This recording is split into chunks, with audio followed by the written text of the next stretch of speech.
안녕하세요. 책 읽어주는 캘리그라퍼입니다. 오늘 소개해드릴 책은 인디북에서 출판된 레프 니콜라예비치 톨스토이의 사람은 무엇으로 사는가입니다.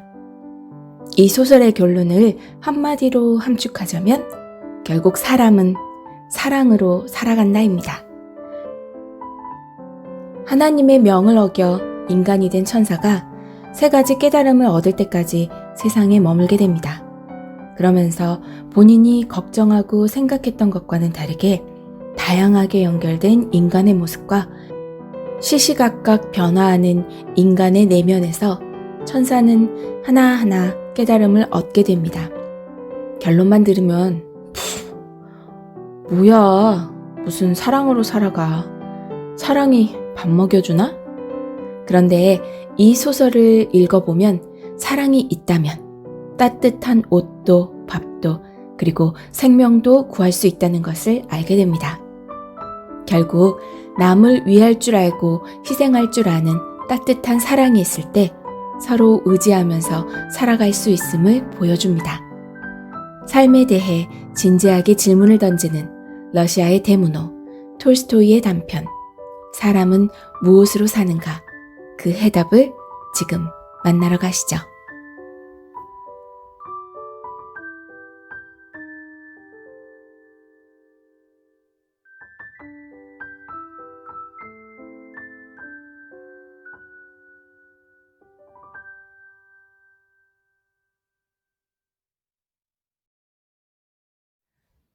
사람은 무엇으로 사는가? 레프 니콜라예비치 톨스토이 1. 시몬이라는 구두 수송공은 자신의 집도 땅도 없었고 아내와 아이들을 데리고 농부의 오두막집에 살면서 구두를 만들고 고치는 일로 살아가고 있었다. 그런데 품값은 쌌지만 빵은 비쌌기 때문에 시몬이 번 돈은 먹을 것을 사는데 다 쓰였다. 시몬과 그의 아내는 겨울옷으로 양가죽 외투가 단 한 벌 있었는데 그마저도 다 낡고 해졌으며 시몬은 벌써 2해째 새 양가죽 외투를 장만해야겠다는 생각을 하고 있었다. 겨울이 오기 전 시몬은 돈을 조금 모았다. 3루블 지폐는 아내의 장롱 속에 숨겨져 있었고 마을 사람들에게 빌려준 돈이 5루블 20코페이카쯤 있었다. 그래서 어느 날 아침 시몬은 양가죽 외투를 사기 위해 마을에 갈 채비를 했다. 시몬은 윗옷 위에 솜을 넣은 아내의 무명 의옷을 입고 그 위에 자신의 첫 외투를 걸쳤다. 3루블 지폐는 호주머니에 넣고 나뭇가지를 잘라 지팡이로 삼은 뒤 점심을 먹고 출발했다. 빌려주었던 5루블을 받아서 이 3루블과 합하면 겨울에 입는 양가죽 외투를 충분히 살 수 있겠지. 시몬은 생각했다. 시몬은 마을에 도착해서 한 농부의 오두막집을 방문했지만 농부는 집에 없었다. 농부의 아내는 다음 주에 돈을 갚겠다고 약속했을 뿐 돈을 갚지 않았다. 또 다른 농부를 찾아갔다. 그 농부는 돈이 한 푼도 없다고 맹세하면서 시몬이 수선해준 구두 고침값 20카페이카만 줄 뿐이었다. 시몬은 하는 수 없이 외상으로 양가죽 외투를 사려고 했지만 상인은 시몬을 믿으려 하지 않았다. 우선 돈을 가져오시오. 그럼 원하는 가죽을 고를 수 있을 거요. 외상값을 받아내기가 얼마나 어려운지 잘 알지 않소? 결국 시몬이 한 일은 구두를 수선했던 값으로 20카페이카를 받고 한 농부가 가죽창을 갈아달라고 맡긴 펠트 장화 한 켤레를 받았을 뿐이었다. 마음이 몹시 상한 시몬은 20카페이카로 몽땅 보드카를 사 마신 다음 양가죽 외투도 사지 못한 채 집으로 향했다. 아침에는 몸이 얼어붙을 듯이 추웠지만 보드카를 마신 지금은 양가죽 외투를 입지 않았는데도 따뜻했다. 시몬은 지팡이를 쥔 손으로 언 땅을 두드리며 또 다른 손으로 펠트 장화를 흔들면서 터벅터벅 걸어갔다. 그리고 혼자 중얼거렸다. 양가죽 외투를 입지 않았지만 정말 따뜻해. 술을 한 잔 걸쳤더니 그 술이 내 온 혈관을 따라 흐르는군. 그래, 양가죽 외투 따윈 필요 없어. 그럭저럭 살고 있고 아무것도 걱정하지 않아. 그게 바로 나라는 사람이지. 뭘 근심해. 난 양가죽 외투가 없어도 살 수 있어. 필요하지 않아. 물론 아내는 안달할 거야. 그래도 분명 온종일 일하고도 돈을 받지 못하는 건 한심한 일이야. 아, 만약 그 돈을 가져오지 않으면 정말이지 빼앗아 버리고 말겠어.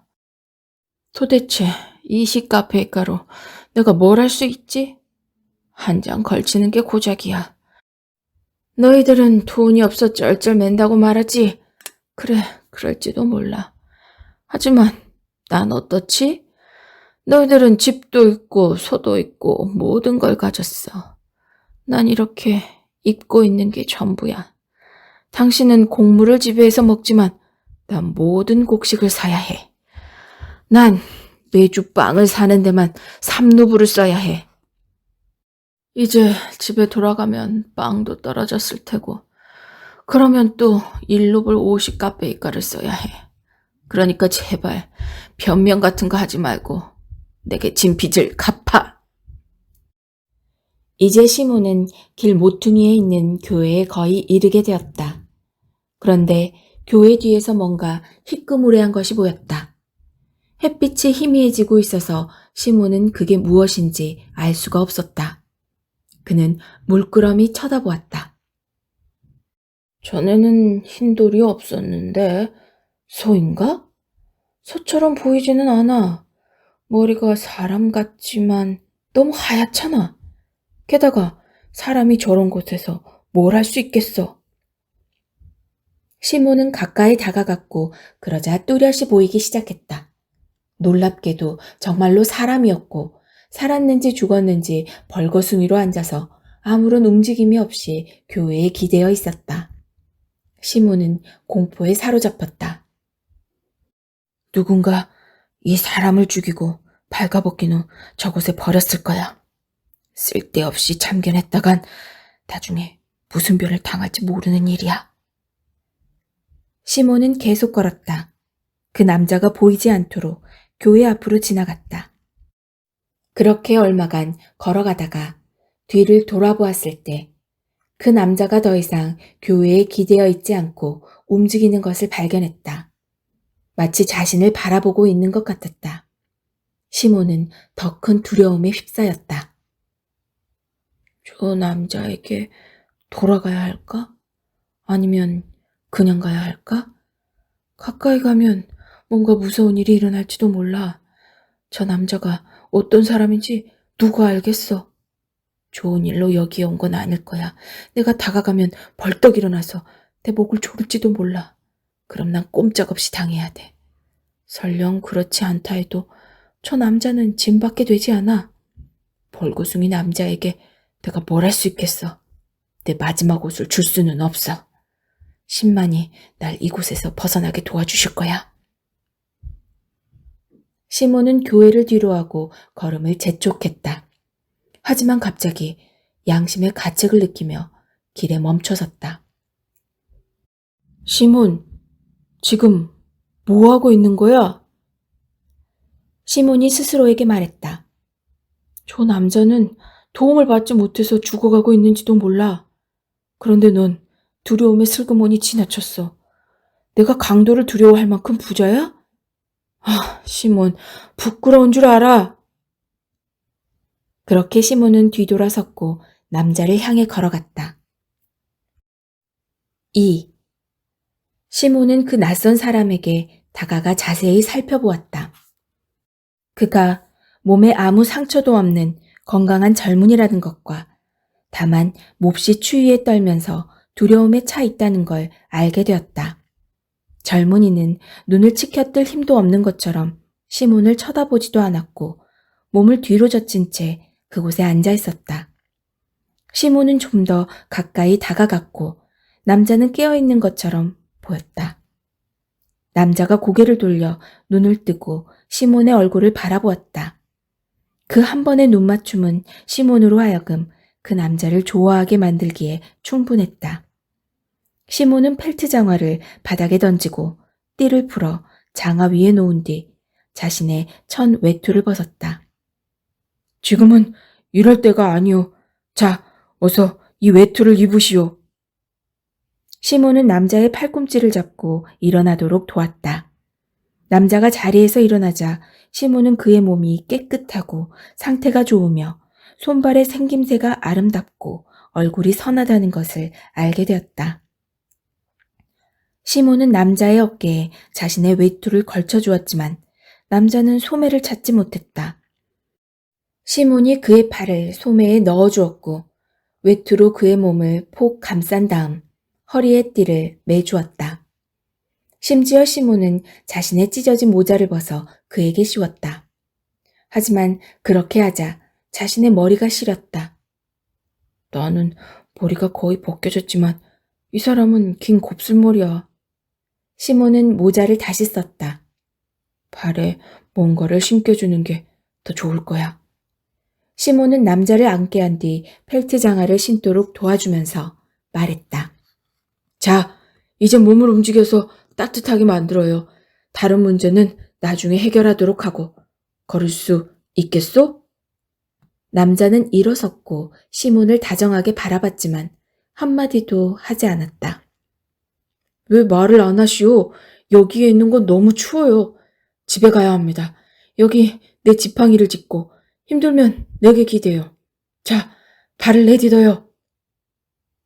남자는 걷기 시작했고 쉽게 움직였으며 뒤로 처지지 않았다. 길을 따라 걸으면서 시몬이 물었다. 어디에서 오셨소? 이곳에 살지 않습니다. 그럴 거라 생각했소. 난 이 근방에 사는 사람들을 잘 알고 있으니까. 그런데 어쩌다가 교회 근처에 있게 된 거요? 말씀 드릴 수 없습니다. 누가 당신을 학대라도 했나요? 아무도 절 학대하지 않았습니다. 신이 벌하셨지요. 물론 신이 모든 걸 다스리시죠. 하지만 당신은 먹을 것과 어딘가 쉴 곳을 찾아야 해요. 어디로 가고 싶소? 제겐 다 마찬가지입니다. 시몬은 깜짝 놀랐다. 남자는 악한처럼 보이지 않았고 부드럽게 말했지만 자신에 대해서는 어떤 설명도 하지 않았다. 시몬이 속으로 생각했다. 세상에는 말 못할 사정도 있는 법이지. 그렇다면 나와 함께 우리 집으로 갑시다. 적어도 잠시 몸을 녹일 수 있을 테니. 시몬이 낯선 남자에게 말했다.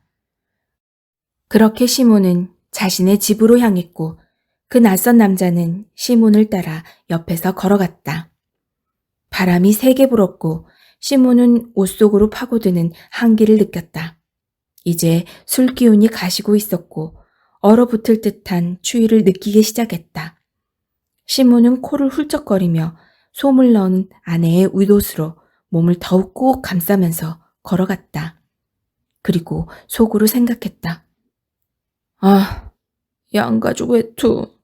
양가죽 외투를 사러 나갔다가 입고 있던 외투마저 남에게 벗어주고 게다가 벌거벗은 남자를 데리고 집으로 가고 있어. 아내는 반기지 않을 거야. 아내를 생각하자 시몬은 슬퍼졌다. 하지만 낯선 남자를 쳐다보고 그가 교회에서 자신을 올려다보았던 모습을 떠올리자 다시 기분이 좋아졌다. 3. 시몬의 아내는 그날 일찌감치 모든 걸 준비했다. 나무를 자르고 물을 길어오고 아이들을 먹이고 자신도 식사를 마친 다음 자리에 앉아 생각에 잠겼다. 마뜨료나는 언제 빵을 만들어야 할지 생각했다. 지금? 아니면 내일? 아직 큰 빵 조각 하나가 남아있었다. 남편이 마을에서 요기를 하고 오면 저녁을 많이 먹지는 않을 거야. 그럼 저 빵으로 내일까지 충분할 테고. 마트료나는 손으로 거듭 빵의 무게를 쟀다. 오늘은 더 이상 만들지 말아야지. 이제 한 번 더 빵을 구울 수 있는 밀가루밖에 남지 않았어. 그걸로 금요일까지 버틸 수 있을 거야. 마트료나는 빵을 한쪽으로 치운 후 탁자에 앉아 남편의 윗옷을 끼웠다. 그리고 바느질을 하는 동안 남편이 어떤 양가죽 외투를 사고 있을지 생각했다. 상인이 남편을 속이지 말아야 할 텐데 내 착한 남편은 지나치게 성실하고 정직해서 아무도 속이지 못하지만 어린 아이들조차도 남편을 속일 수가 있거든. 8루블은 많은 돈이니까 그 값으로 좋은 외투를 사야 할 텐데 무드질한 가죽은 아니더라도 적당한 겨울 외투로 말이야. 지난 겨울엔 따뜻한 외투가 없어서 정말이지 힘들었어. 강에도 갈 수가 없고 어디에도 외출할 수가 없었지. 남편이 우리가 가진 모든 옷을 입고 나가면 내가 입을 옷이 하나도 없었으니까. 아침 일찍 출발하진 않았지만 이제 돌아올 때가 됐는데 설마 술집으로 가진 않았겠지? 마트료나가 그렇게 생각하자마자 문간에서 발소리가 들렸고 누군가 들어왔다. 마트료나는 바느질을 멈추고 문간으로 나갔다. 그리고 두 남자를 보았다. 남편 시몬과 함께 모자를 쓰지 않고 펠트 장화를 신고 있는 남자가 서 있었다. 마트료나는 즉시 남편에게서 풍기는 알코올 냄새를 맡았다. 술을 마셨어.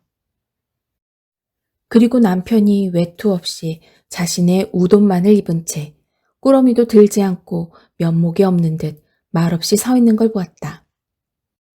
마트료나는 실망감에 화가 치밀기 시작했다. 그 돈으로 술을 마시고 술집에 있던 아무짝에도 쓸모없는 남자를 집으로 데려온 거야. 마트료나는 생각했다. 마트료나는 두 사람을 오두막집 안으로 들여보내고 뒤따라오면서 그 낯선 남자가 젊고 홀쭉하며 남편의 외투를 입고 있다는 걸 알게 되었다. 외투 안으로는 어떤 옷도 보이지 않았고 모자도 없었다. 집 안에 들어온 뒤 그 남자는 움직이지도 않고 눈을 들지도 않은 채 서 있었다. 마트료나가 생각했다. 나쁜 사람이 틀림없어. 두려워하고 있잖아. 마트료나는 눈살을 찌푸렸다. 그리고 화덕 옆에 서서 남편과 낯선 남자가 무엇을 하는지 지켜보았다. 시몬은 마치 아무 일도 없는 것처럼 모자를 벗고 의자에 앉았다. 여보, 저녁이 준비됐으면 좀 내오구려. 마트료나는 혼자 중얼거리며 움직이지 않고 화덕 옆에 그대로 있었다. 그리고 번갈아 두 사람을 쳐다보고는 고개를 젓기만 했다. 시몬은 아내가 화난 것을 알았지만 모르는 척했다. 그리고 아무것도 눈치채지 못한 것처럼 낯선 남자의 팔을 잡아당겼다. 앉으시오. 함께 저녁을 먹읍시다. 낯선 남자가 의자에 앉았다. 여보, 우리를 위해 아무것도 안 만들었어요? 시몬이 물었다. 마트료나는 화가 치밀어 올랐다. 만들었지만 당신 줄 건 없어요. 보아하니 술을 마시고 제정신이 아닌 것 같군요.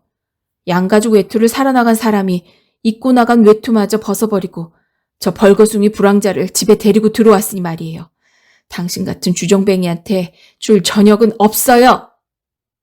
그만해요, 마트료나. 잘 알지도 못하면서 함부로 말하지 말아요. 이 사람이 어떤 사람인지 먼저 묻는 게 그 돈으로 대체 뭘 했는지 말해봐요. 시몬은 우도 주머니를 뒤져서 3루블 지폐를 꺼낸 뒤 펴보였다. 돈은 여기 있어. 트리포노프는 돈을 주지 않았지만 곧 갚겠다고 약속했어요. 마트료나는 더욱 화가 났다. 남편은 양가죽 외투를 사지도 않았고 자신의 하나밖에 없는 외투를 벌거벗은 남자에게 준 데다 심지어 그를 집으로 데려왔다. 마트료나가 탁자에서 지폐를 획 집어 안전한 곳에 가져다 놓은 뒤 말했다. 당신에게 줄 저녁은 없어요. 우린 세상에 있는 모든 벌거벗은 불황자들을 먹일 수 없다고요. 여보, 말 조심해요. 우선 사람 말을 들어봐야 할 것이 아니오. 술 취한 바보에게서 참 많은 지혜를 듣겠군요. 처음부터 당신 같은 술고래와는 결혼하고 싶지 않았어요. 우리 어머니가 내게 주신 린넨도 술로 없애버리더니 이제 외투를 살 돈으로 술을 마셔요? 그것도 잔뜩 취할 만큼? 시몬은 아내에게 이시 카페이카밖에 쓰지 않았으며 그 남자를 어떻게 발견하게 됐는지 설명하려고 했지만 마트료나는 한마디도 말할 기회를 주지 않았다. 쉴 새 없이 짓거리면서 10년 전의 일들까지 끄집어냈다. 그리고는 급기야 시몬에게 달려들어 소매자락을 붙잡았다. 내 옷 내놔요. 그건 내가 가진 유일한 웃옷이에요. 당신이 기어코 내게서 빼앗아 입었죠. 빨리 벗지 못해요? 그리고 악마한테나 가버려요.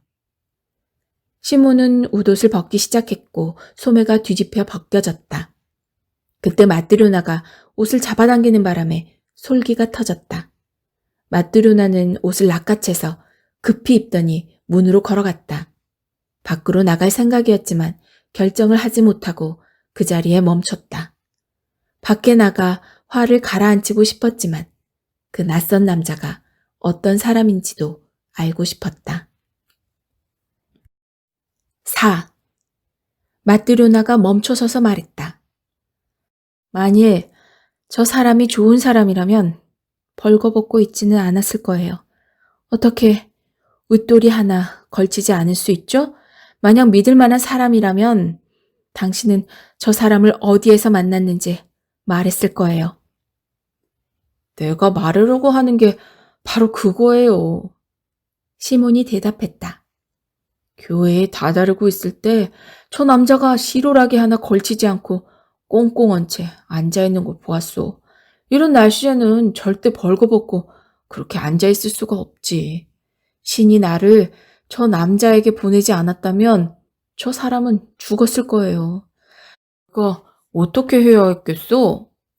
저 남자에게 무슨 일이 일어났었는지 우린 모르잖아요. 그래서 저 남자에게 옷을 입히고 여기에 데려온 거예요. 여보, 그렇게 화내지 말아요. 그건 죄를 짓는 거예요. 우리 모두 언젠가 반드시 죽는다는 걸 기억하구려.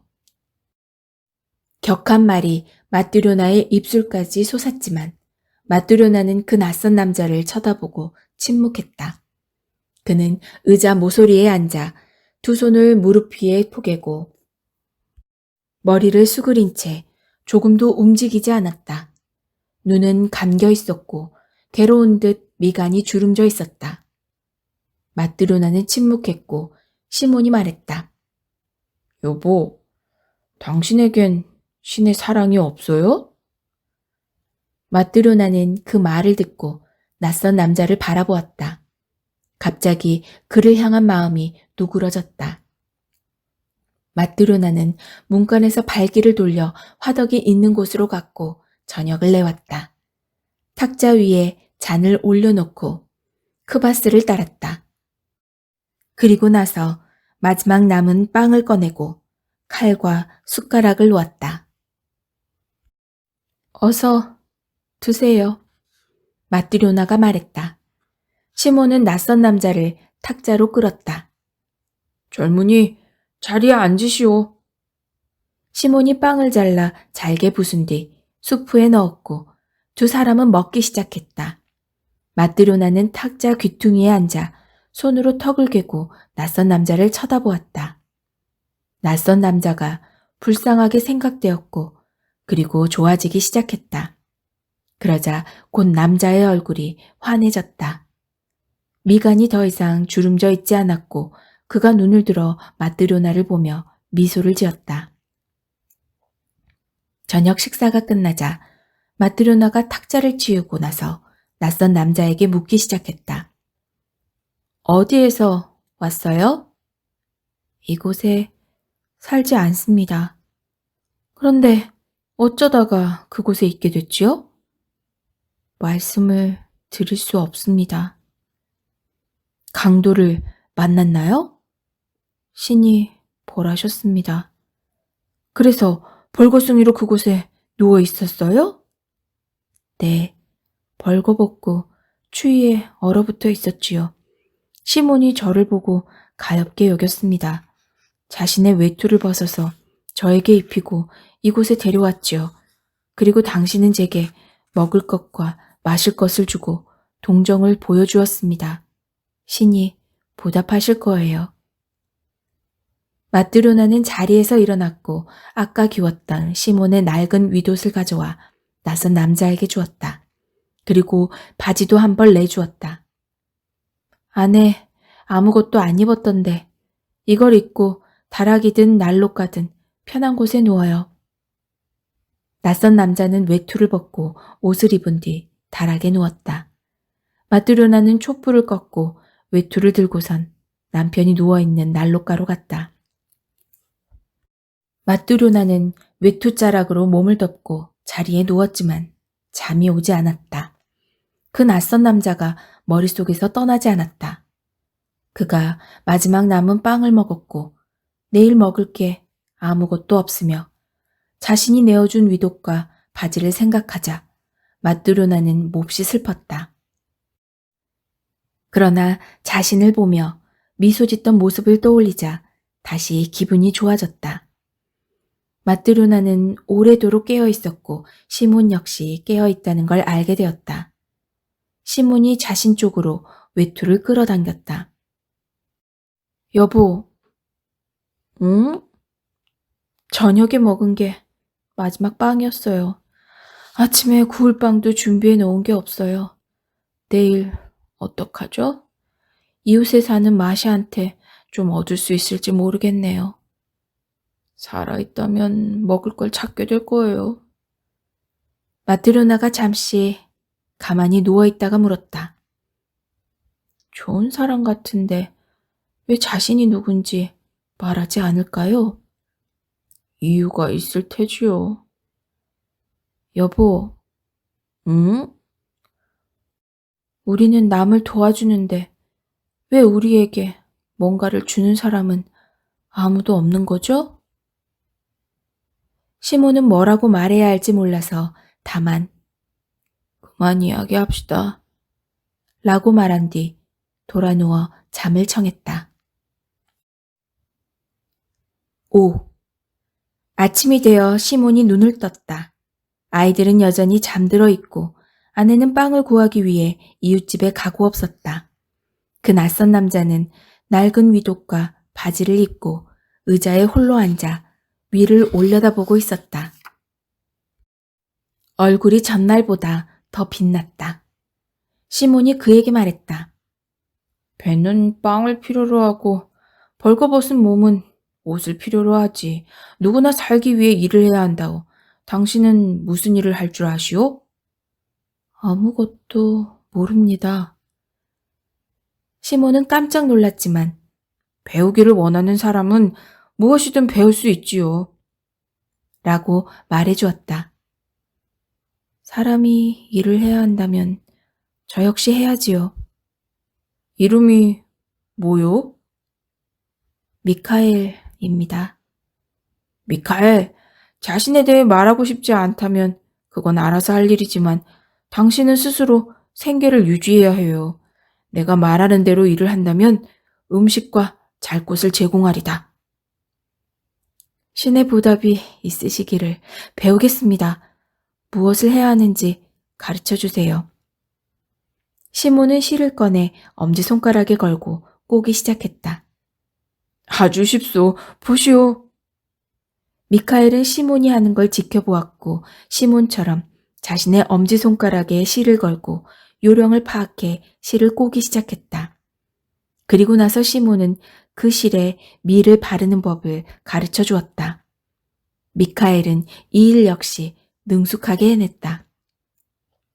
그 다음 시몬은 그 뻣뻣한 실을 어떻게 꼬아서 어떻게 꿰매는지 가르쳐 주었고 미카엘은 이 일 또한 금세 배웠다. 미카엘은 시몬이 가르쳐주는 모든 것을 곧바로 이해했고 사흘이 지나자마자 평생 동안 구두를 꿰맨 사람처럼 일을 했다. 미카엘은 쉬지 않고 일했으며 조금밖에 먹지 않았다. 일이 끝나면 조용히 앉아 위를 올려다보았다. 미카엘은 거의 밖에 나가지 않았고 꼭 필요한 말만 했으며 농담을 하지도 소리를 내어 웃지도 않았다. 시몬과 마뜨료나는 맨 처음 마뜨료나가 두 사람에게 저녁을 차려주었던 날을 제외하고는 미카엘이 미소 짓는 모습을 한 번도 보지 못했다.